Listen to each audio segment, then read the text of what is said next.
truth, even if his life depended on it, which many times it did. So come with us, ladies and gentlemen, boys and girls, as we take you on a magical journey in narration, song and acting of the life of Abdul-Baha, beginning with the earliest years of his life and ending with his passing. We hope you will be entranced by this life of generous giving.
It is the 23rd of May, 1844. Remember this day well, my friends. It was a day that many in the West predicted Christ returning with clouds. Some people sold all their possessions and waited on top of the mountain to welcome his return. Some bought ascension robes to wear as they ascended to meet their Lord when he returned in the sky.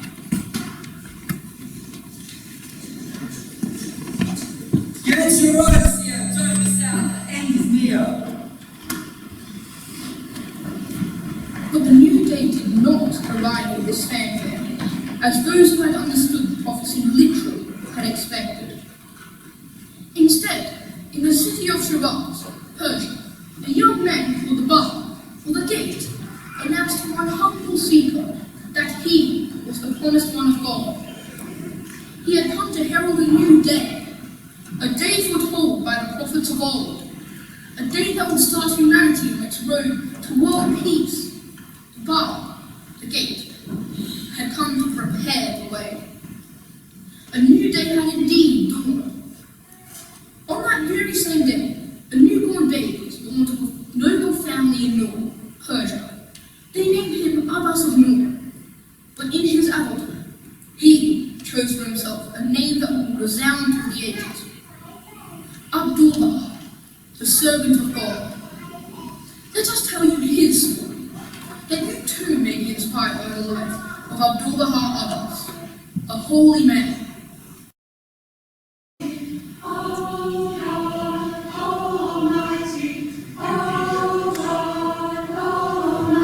For its proofs of thy bounty, thou hast given us life. Make us faithful, so that the fire of thy love may fill our hearts, and that thy light may illumine our faces, soften us to be firm unto Christ, who gave up his life for us.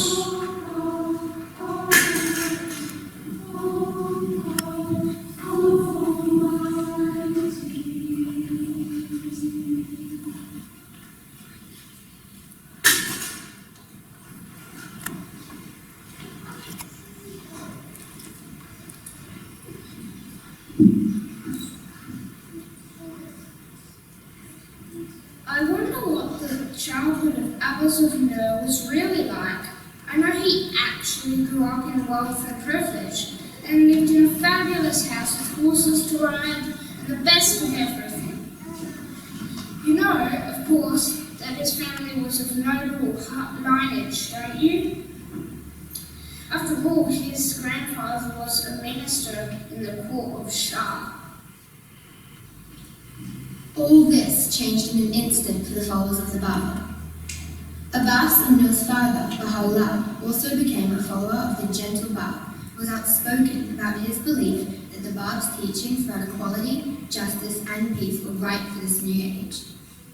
When disturbances arose, they threw Baha'u'llah and many followers into the most putrid prison in Tehran, known as the Black Pit.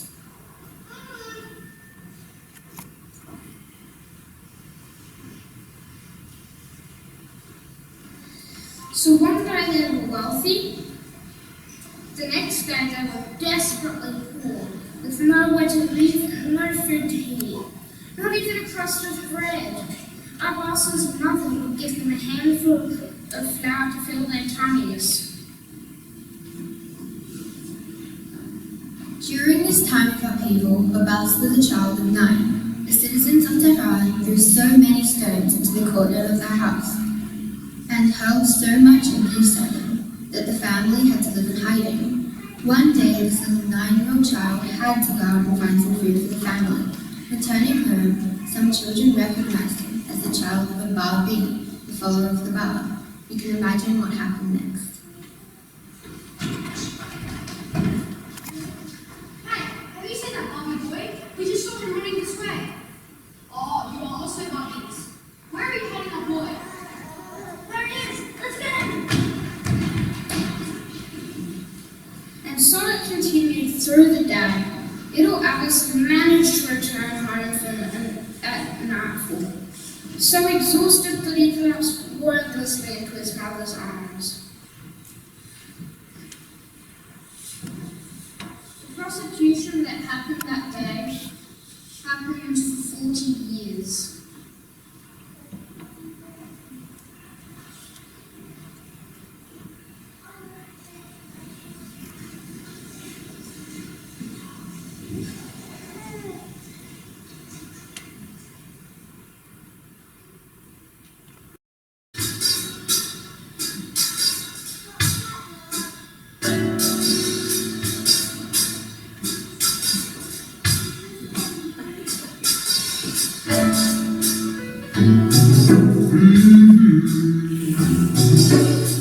He's just a boy. He's just a boy. And destiny always.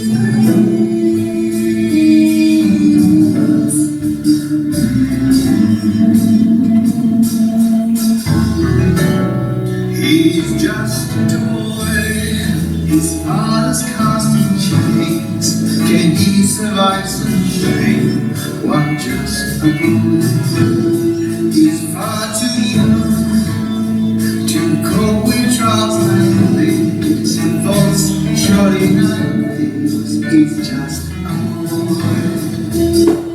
It seems to me community cannot help this boy, but in his eyes such a great design you can sense joy.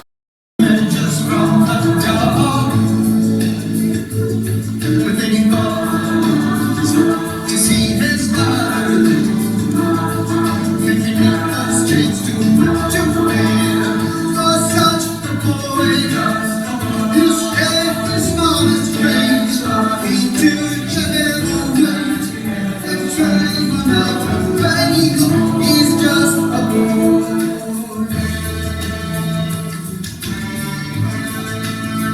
He's just a boy, wandering the city streets. His family needs to be so confused. He's far too young to deal with trials like this. The thoughts showing up his. He's just a boy. It seems to me beauty cannot help this boy, but in his eyes such greatness lies, he can sense joy, even though he's just a boy. He's just a boy.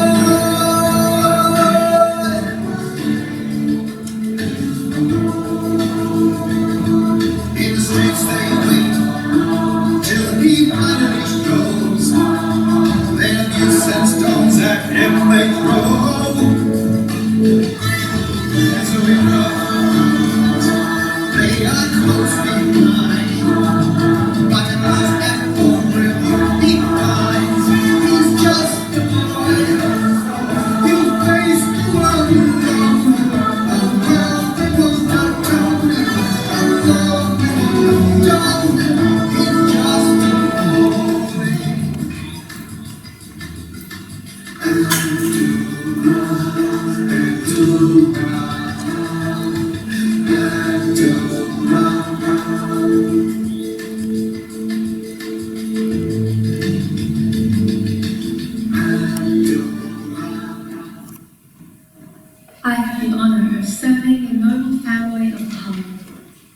Riches they had aplenty, yet they cared not at all for wealth. They were called the mother and father of the poor. Dear child Abbas. Everyone called him Abbas Effendi, Master Abbas, even though he was so young, only 9 and already the man of the house. He wanted to see his beloved father. Such a long walk for one so young, and so I carried him on my shoulders. As we descended the dark, filthy steps of the dungeon, we heard his father's voice, saying, "Do not bring him down here." And so we sat outside, waiting. Finally, the guards brought out the prisoners. They were joined with chains to one another and walked with difficulty. Baha'u'llah had around his neck another heavy chain weighing almost 50 kilograms, so he was bent almost double. This sight shocked the young child. He trembled at the pain of it all. Still, the prisoners found a way to be joyful, and they sang the praises of God loudly. Baha'u'llah taught them to chant a prayer of faith in God.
And it was during Baha'u'llah's time in the center that he received the knowledge that he was God's new messenger.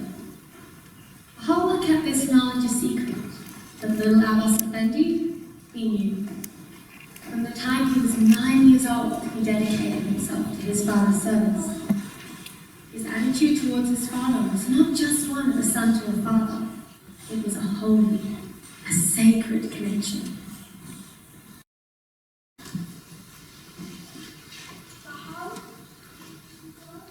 Baha'u'llah was released from prison, but with his release came banishment, this time to Baghdad in Iraq. With few clothes and less food, the family travelled in the heart of winter and finally arrived at their destination in 1853. Abbas Effendi was a married child, just 10 years old, but he took on the responsibilities of the household. Abbas Effendi's teenage years were spent in Baghdad. He studied Baha'u'llah's writings, knew the Quran by heart and absorbed the wisdom. When he was in his early teens and junior year, Abbas Effendi would walk among the learned of the city. He conversed with these individuals with such wisdom and modesty that they were enthralled. I can't believe it. This Abbas Effendi is just a child, yet he writes with such skill and beauty. He knows our holy books better than we do. I'm amazed by his knowledge. No wonder his father gave him the new title, the Mystery of God. And his language. He really knows how to say things in a way that moves the heart. What kind of person is he? He is the son of the one exiled from Persia for his beliefs, the god of the Persians, they call him. I haven't made up my mind yet. Is he a fraud, or is he from God? He has raised such a son as Abbas Effendi. That really makes me think he's from God. But what can I say? Abbas Effendi, he is a holy man for sure.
the mystery of God. He showed us how to love one another.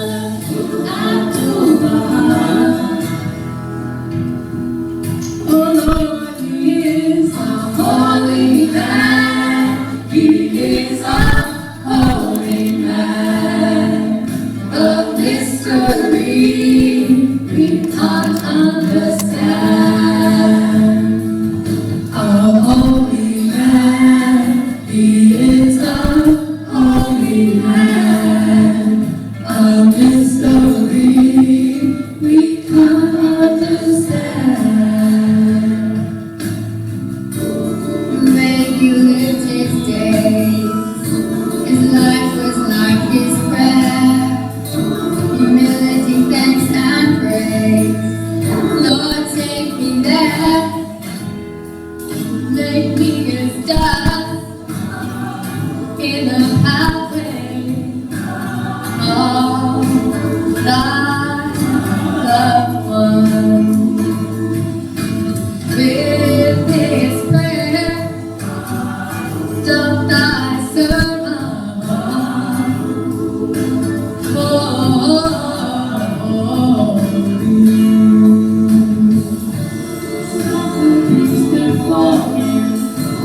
Mystery of God, yet we all adore Him. Abdul-Baha.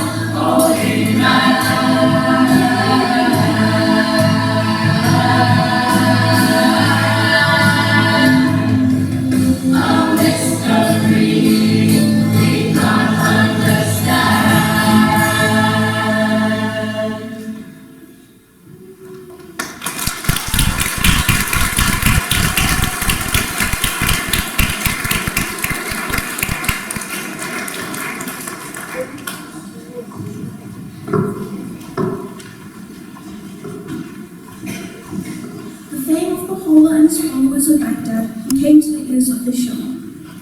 Not wishing for Baha'u'llah to gain any more popularity, the Shah banished him and his family once more, this time to Constantinople. The year 1863. Before they moved, Baha'u'llah and his family and followers stayed 12 days on an island outside Baghdad, where he proclaimed that he was the promised one, foretold by the messengers of the past. What rejoicing there was! Each day, Baha'u'llah's tent was filled with roses as they celebrated the coming of a new day.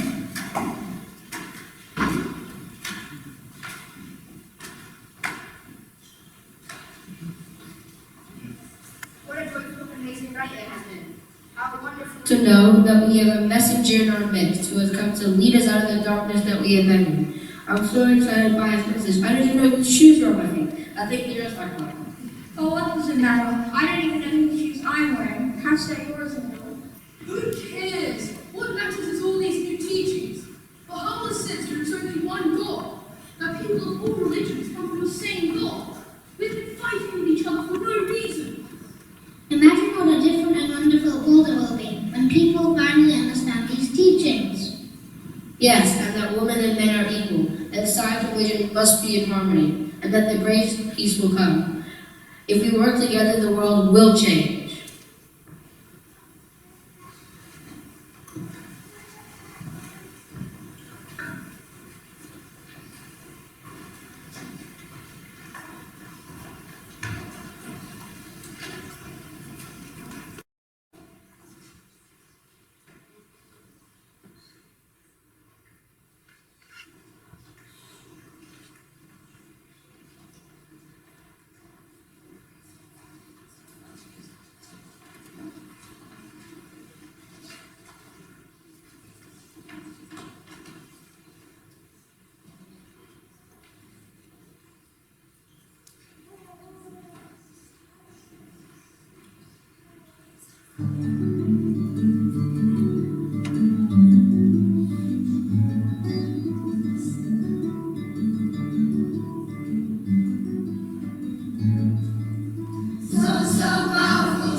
Australian exile, this time to honour the most detestable atrocity in Palestine.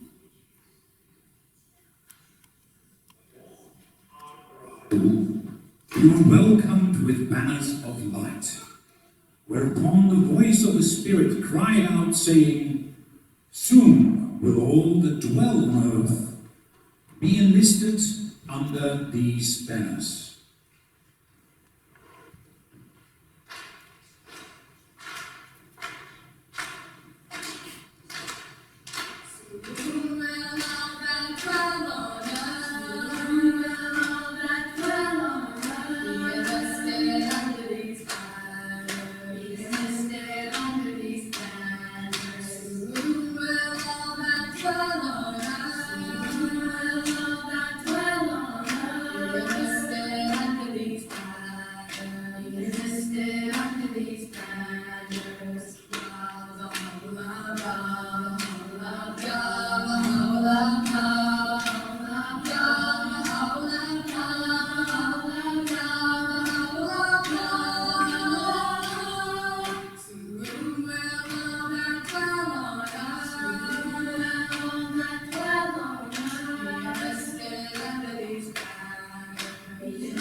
Let's give them a welcome they'll never forget, and we'll teach them how we hate their evil ways.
Taken to their prison. So bad the conditions of their imprisonment in the barracks. 150 prisoners were crammed into 2 small rooms. The heat, the malaria, the dysentery made everyone sick.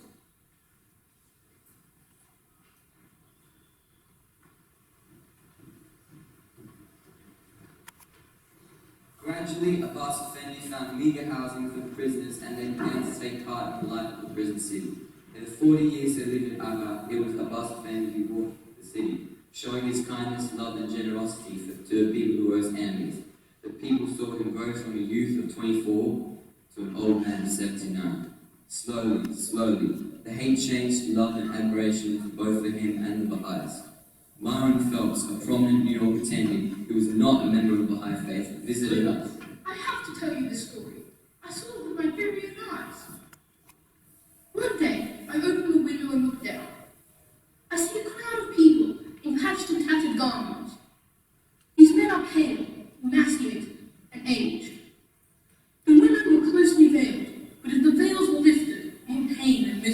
seen. Some of them carry veils with thin faces. For whom do they wait? Let's wait with them. We have not long to wait. A door opens and a man comes out. He's of middle stature, strongly built, and his eyes are both soft and penetrating. His bearing is simple, but there is a grace, dignity, or even majesty about his movements. As he passes through the crowd, he utters words of greeting. In each palm he places some small coins. An aged man holds up. His face breaks into a sunny smile of some kind word. Then a woman with a baby, whose face he fondly strokes. To all he says, "Marhaba, marhaba," welcome, welcome. This scene you may see almost any day of the year in the streets of Baha. There's more to tell, I just had to let you know. I had to. Yes, well, as I was saying, That man just told my story. The Master, he alone protected us. He kept us from starvation. He made us feel loved, worthy, you know?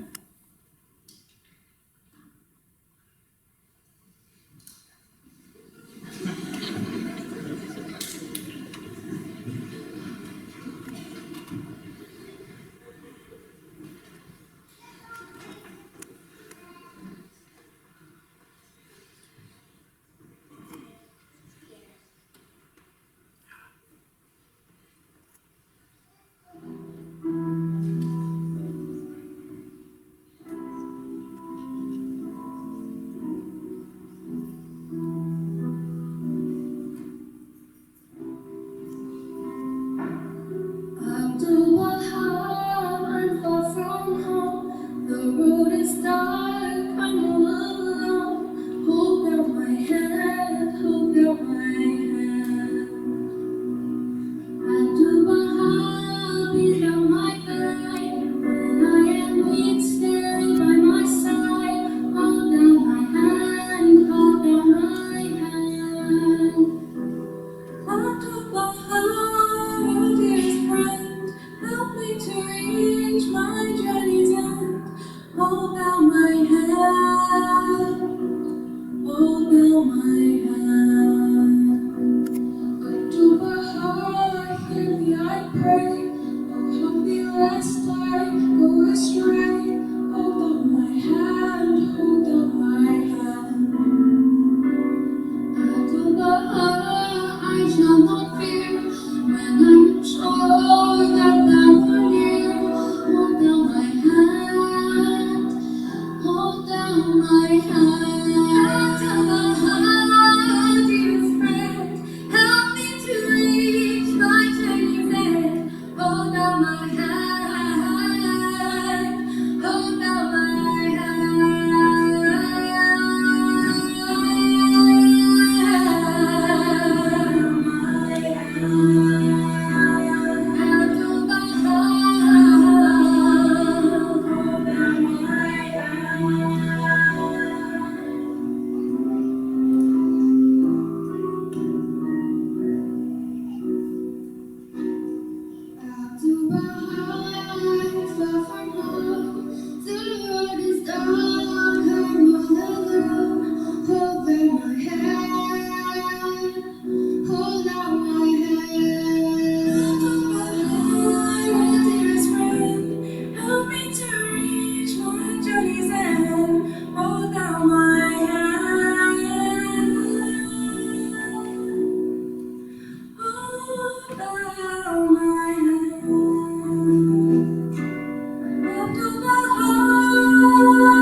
Some years later, it was 1892. A sad moment in Abdul-Baha's life occurred. His father, Baha, passed away. This was a time of great mourning for the Baha'is, who did not know what was to become of them or their new faith. But all was not lost. In his will and testament,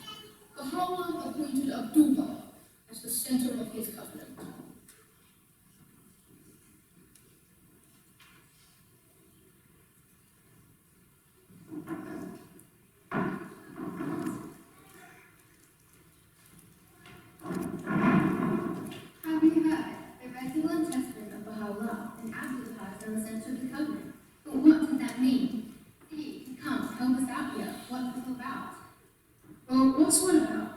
This centre of the covenant. What does it mean? Oh, I can tell you. Well, a covenant is a promise. Remember when Baha'u'llah promised that his faith would unite the world? Well, now he has appointed Abdul-Baha to ensure that this will happen. But how though? Well, Abdul-Baha is the interpreter of Baha'u'llah's writings. Whenever we don't understand something, we ask Abdul-Baha. If we didn't have Abdul-Baha, everybody would interpret their writings any way they wanted. Our faith of unity would be split into hundreds of sects, like religions of the past. Yes, that's so true. The Baha'is are commanded to establish the oneness of humanity. Well, if we can unite around one point, what hope is there to unite the world? Oh, and did you know that the appointment of Abdul-Baha as the centre of the covenant is unique in the history of the world? He's a son of a prophet, yet not a prophet himself. He's a man, just a man, yet he's the perfect example of Baha'u'llah's teachings. Baha'is venerated Abdul-Baha. He was given many titles by Baha'u'llah, but he chose for himself the name Abdul-Baha, the servant of God. To serve humanity was his pride, his joy.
As the 19th century drew to a close, a remarkable event took place.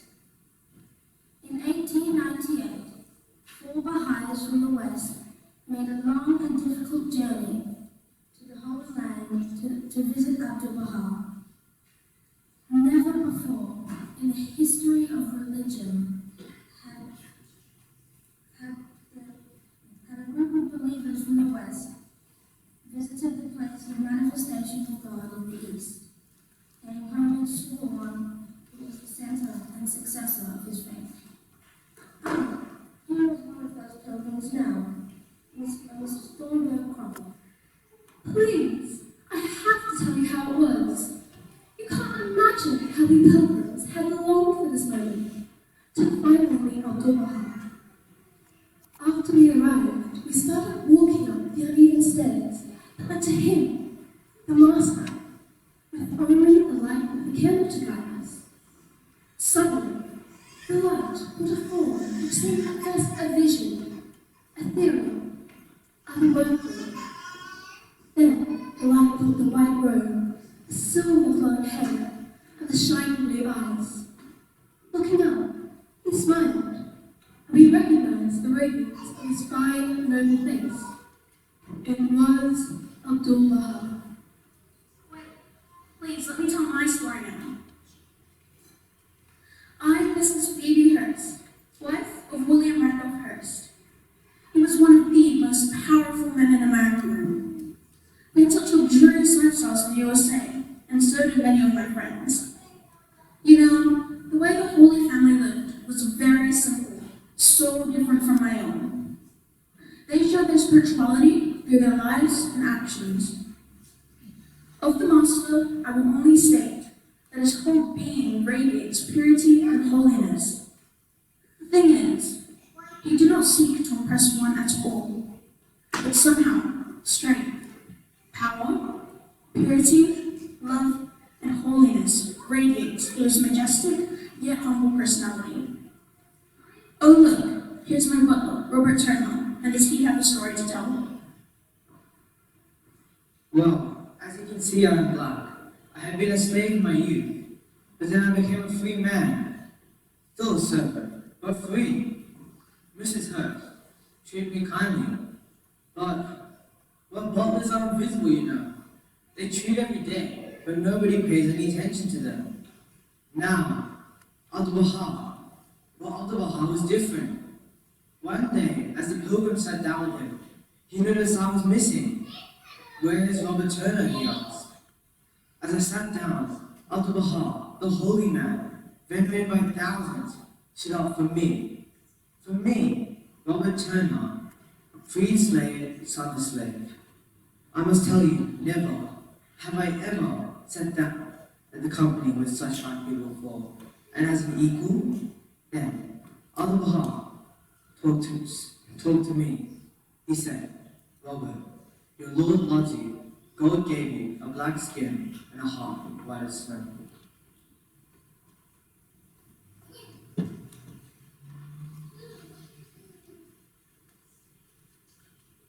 All too soon, their pilgrimage came to an end. As they stood, weeping at the thought of leaving Abdul-Baha in this place of holy transformation, Abdul-Baha spoke these words to them. Look at me, follow me, be as I am. Behold the candle, how it gives light. It weeps its life away, drop by drop, in order to give forth its flame of light.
If your feet be firm, be steadfast as a rock, that your earthly storm can move.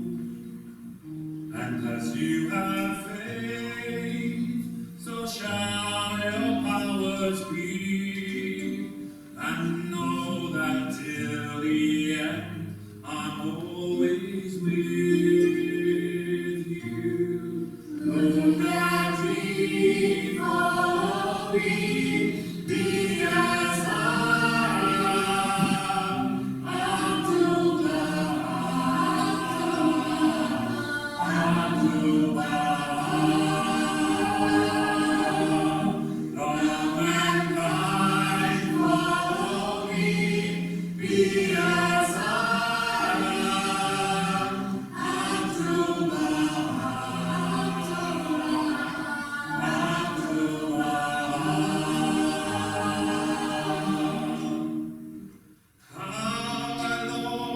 Travel the world in utmost poverty and cry out, Ya God willing, you may do this for me. Teach mankind, follow me, be as I am.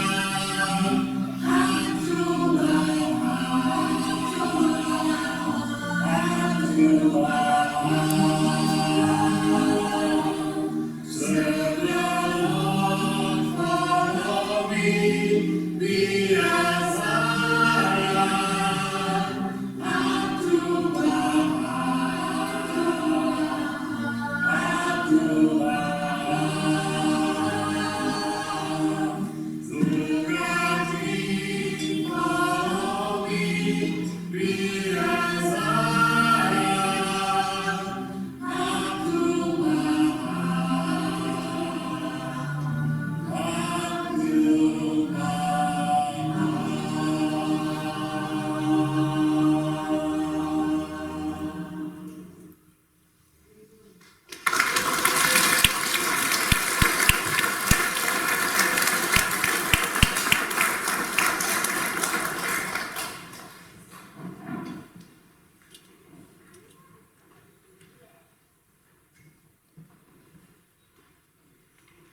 And that concludes our Act 1. We'll be having a short 20-minute interview, so if you'd like to enjoy some of the refreshment provided in the hallway.